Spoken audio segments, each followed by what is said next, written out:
I very much support what Prime Minister Viktor Orban is doing.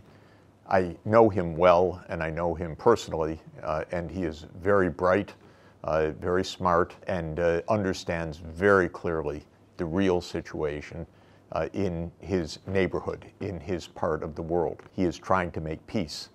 He knows that the U.S. push to enlarge NATO to Ukraine is the root of this war, because Russia said, do not come to our border. That's the message from Russia to the U.S. government. It has said that for 30 years. Do not put your missile systems and your military bases on our border, because that is a national security threat. But the U.S. would not listen to Russia. And it's not only the expansion of NATO that Russia regards as threatening. The United States unilaterally abandoned the anti-ballistic missile treaty in 2002 and began to place missile systems in Poland and Romania, very close to Russia's borders, in the 2010s, and Russia strongly objected to that. The United States also supported insurgencies that were threatening Russia's security, because the U.S. often funds insurgencies or guerrilla forces using the CIA and other operations, and Russia knows that this is yet another threat to its national security. Moreover, the U.S. participated in a violent coup that overthrew Ukraine's president, Viktor Yanukovych, in February 2014, and that was the start of this war. The U.S. behaved very irresponsibly in participating in the violent overthrow of a Ukrainian government that wanted neutrality.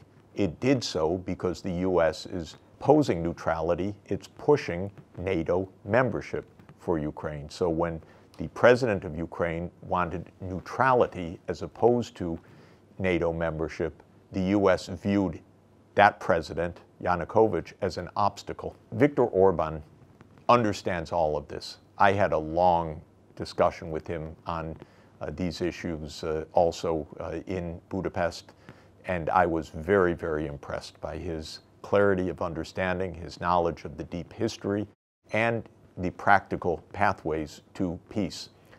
Now, what Viktor Orban is saying runs against the U.S. neoconservatives, because the neoconservatives want U.S. hegemony. Viktor Orban wants peace. He wants security for Ukraine, but based on neutrality, not on NATO enlargement. And of course, he is correct.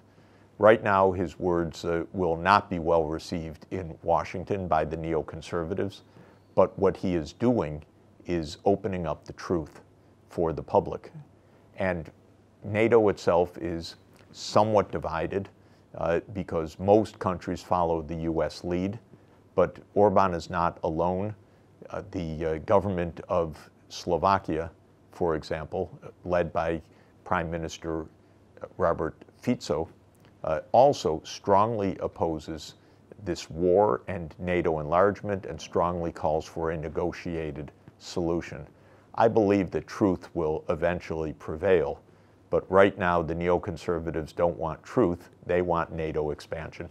Now, when it comes to Europe, most of Europe sides with the United States because they are part of a political system that the U.S. helped to create, because they have found over the years that if they oppose the U.S. has ways to interfere in the politics of many of the countries of Europe. The U.S. invests a lot of money in keeping its allies in power. There have been cases, even in Europe, where the United States used covert means to topple governments that it found unhelpful to the U.S. cause. There have been secret operations led by the intelligence services in Europe that have been aligned with the CIA.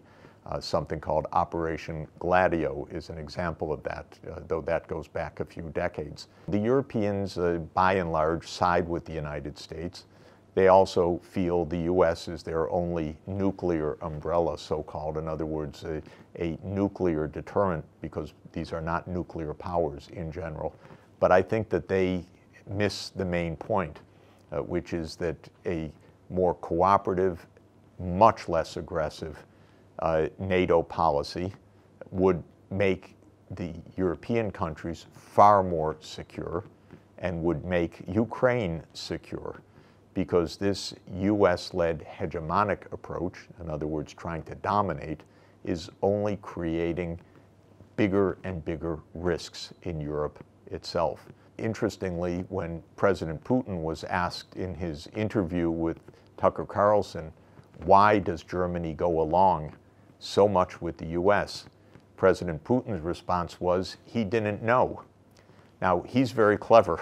He understands a lot of European and US politics, but he also could not fully account for the fact that the European countries just have quietly gone along more or less with the US position, other than the exceptional cases, notably of Hungary and of Slovakia.